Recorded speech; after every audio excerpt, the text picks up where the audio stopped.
Servus, grüßt euch und hallo. Yoga Krirbig begrüßt euch.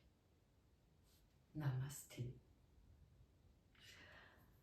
Eine kleine Morgensequenz gleich nachdem ihr aufgewacht seid.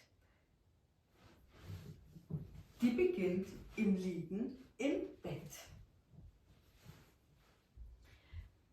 Die Beine nach oben nehmen zum liegenden Gorilla.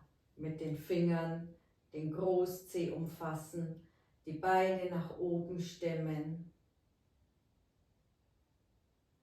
Aktivierung der Beingefäße.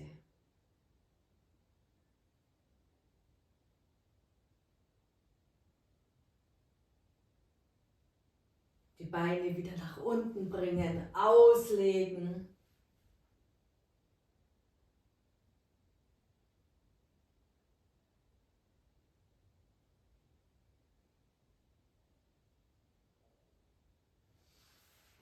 Und wir stehen auf. In den Stand nach oben kommen.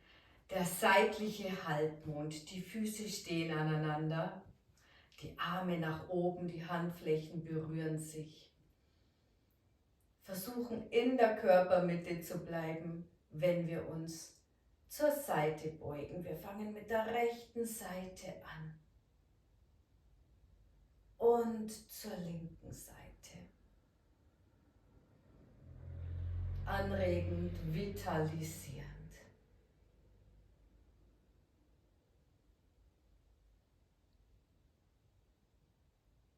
Die Seiten dehnen.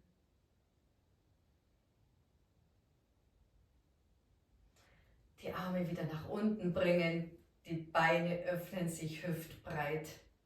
Wir wechseln zur Ayuna-Atemübung. Dazu die Arme überkreuzen. Einatmend die Arme nach oben bringen. Ausatmend über die Seite die Arme öffnen. Im Fluss.